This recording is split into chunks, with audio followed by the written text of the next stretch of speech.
Dear students, तो हम आज लेसन 12 यानी पाठ 12 पढ़ रहे हैं, हॉकी का जादूगर ध्यानचंद। तो हम ध्यानचंद के बारे में पढ़ेंगे। बच्चों, आपको हॉकी, फुटबॉल, क्रिकेट जैसे खेलों में रुचि ज़रूर होगी और आप में से बहुत सारे बच्चे इन खेलों को खेलते भी होंगे। हॉकी हमारे देश का प्रमुख खेल है। हॉकी क्या है? हमारे देश का प्रमुख खेल। और इस खेल में श्रेष्ठता हासिल करने वाले खिलाड़ी भारतीय खिलाड़ी मेजर ध्यानचंद का नाम आपने अवश्य ही सुना होगा। यानी भारतीय खिलाड़ी मेजर ध्यानचंद जो हॉकी के सर्वश्रेष्ठ खिलाड़ी थे। हॉकी के इस महान खिलाड़ी का जन्म 29 अगस्त सन 1905 को इलाहाबाद, उत्तर प्रदेश में हुआ था। इनके जन्म के कुछ समय के बाद इनका परिवार झांसी में बस गया। यानी हॉकी के इस महान खिलाड़ी का जन्म कहाँ हुआ था? 29 अगस्त 1905 को उत्तर प्रदेश के इलाहाबाद में हुआ था। और इनके जन्म के कुछ समय बाद इनका जो परिवार था यानी माँ बाप थे वो कहाँ बस गए थे? आके झांसी में। पिता श्री सोमेश्वर सिंह सेना में सूबेदार थे। कौन थे वो? सेना में सूबेदार। पिता का नाम क्या था? श्री सोमेश्वर सिंह। ध्यानचंद जी को बचपन से ही हॉकी के खेल में रुचि थी। किस खेल में रुचि थी? क्योंकि बचपन से ही जिस खेल में या जिस लाइन में हमारा ध्यान रहता वही आगे हमारा एक एम बन जाता है। उनका खेलने का तरीका अत्यंत आकर्षक व रोमांचकारी था। यानी खेलने का तरीका उनका कैसा था? बहुत ही आकर्षक और रोमांचकारी। खेल खेलने वालों की नज़रें मैदान से क्षण भर को भी नहीं हटती थी, क्योंकि जब वे मैदान में खेलने के लिए उतरते थे तो खेल जो देखते थे उनकी नज़रें थी वो 1 मिनट के लिए भी उस खेल पर से नहीं हटती थी। उनके खेलने की गति जादू की तरह थी। जब खेलते थे तो वह जिधर चाहते थे गेंद उधर ही जाती थी। जब मिलिट्री यानी सेना की टीमें आपस में हॉकी खेलती थी तो खेल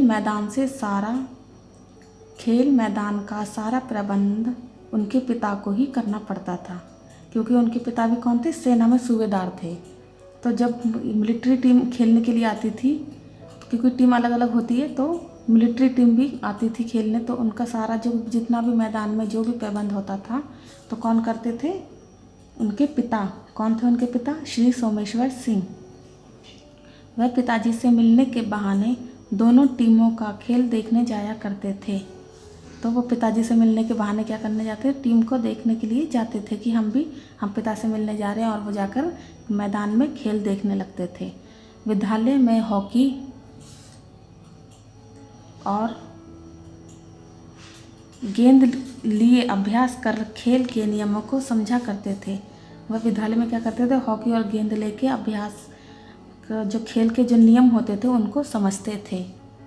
एक बार जब ध्यानचंद मिलिट्री टीमों का मैच देखने गए तब दोनों टीमें मैच के लिए तैयार थीं, किंतु किसी कारण एक टीम का गोलकीपर नहीं आ पाया था। यानी एक टीम में से एक खिलाड़ी वहाँ नहीं आ पाया था, तो मैच निर्धारित समय पर आरंभ करना था। उन्होंने पिताजी से कहा, आप कप्तान साहब से आज्ञा दिला दे तो मैं गोलकीपर के स्थान पर खड़ा हो जाऊं।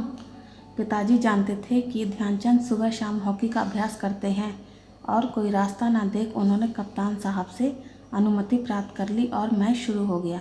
यानी उसको जो ध्यानचंद थे उनको खेलने का मौका मिल गया।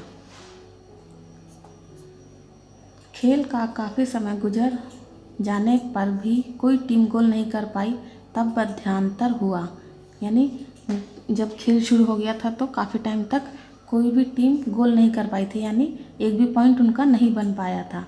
अब मध्यांतर यानी बीच में खेल खेलते खेलते बीच का समय हो गया था, तो दोनों टीमें मैदान से बाहर पानी पीने के लिए आईं। तब ध्यानचंद ने पिताजी से कहा, अगर कोई गेंद मेरे गोल में आए तो क्या उसे रोककर मैं गोल करने जा सकता हूँ? इस पर पिताजी ने उनसे कहा, यह साहब लोगों का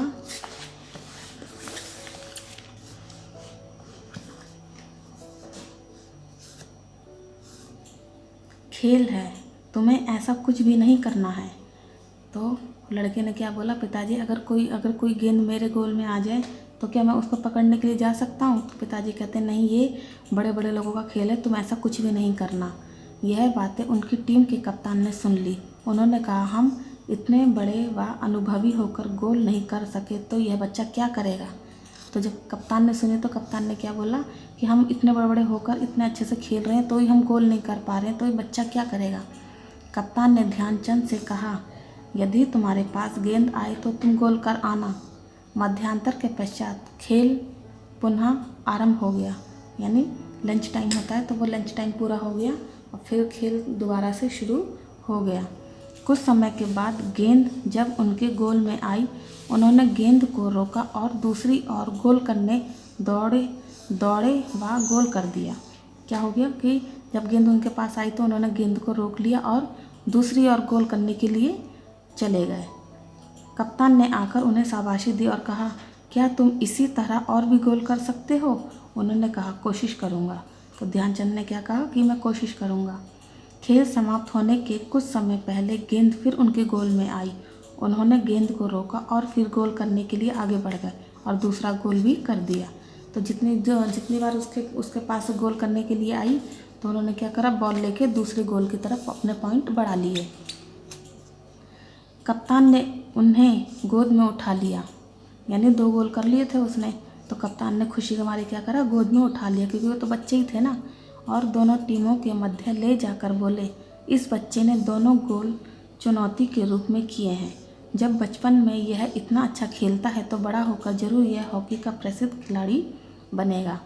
क्योंकि जो कप्तान होते हैं वो भी जान जाते हैं कि जब इतना छोटा सा बच्चा गोल करने के लिए चुनौती ले सकता है तो जब ये बड़ा होगा तो ये कितना बड़ा खिलाड़ी नहीं बनेगा, तो वो उसको शाबाशी देते हैं।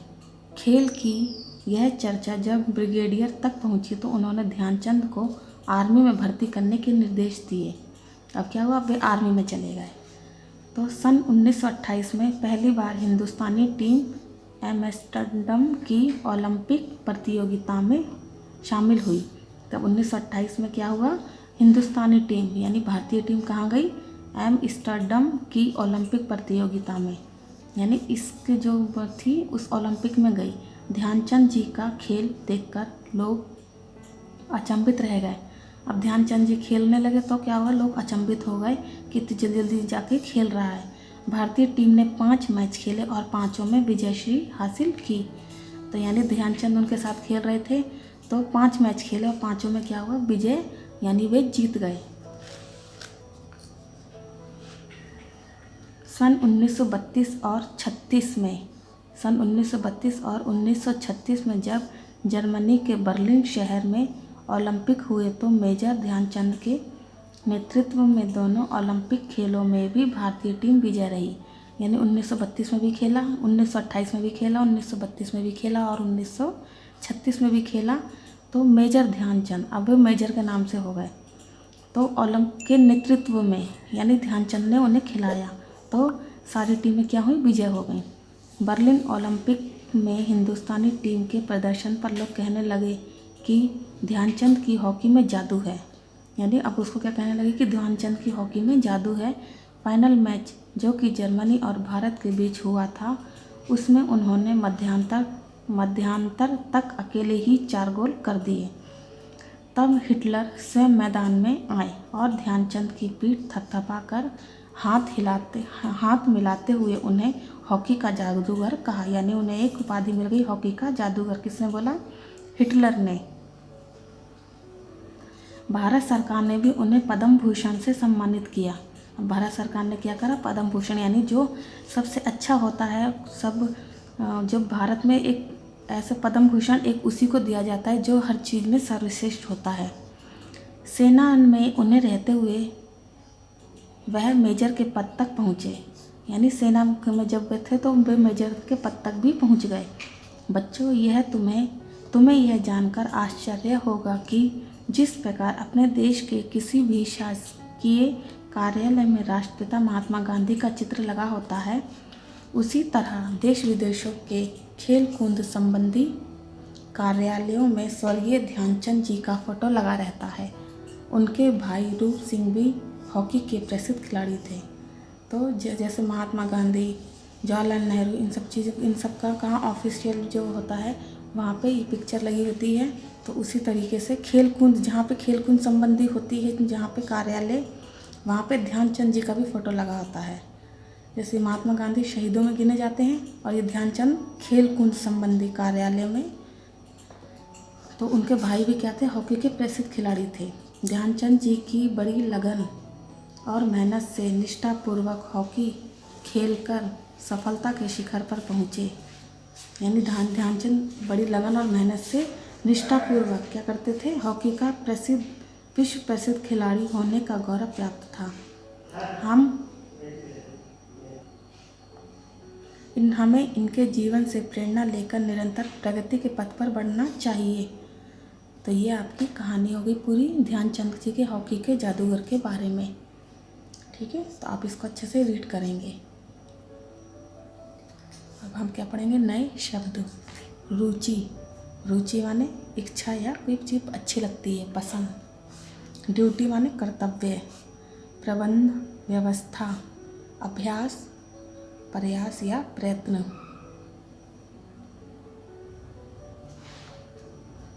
सुनहरा अवसर, अच्छा मौका।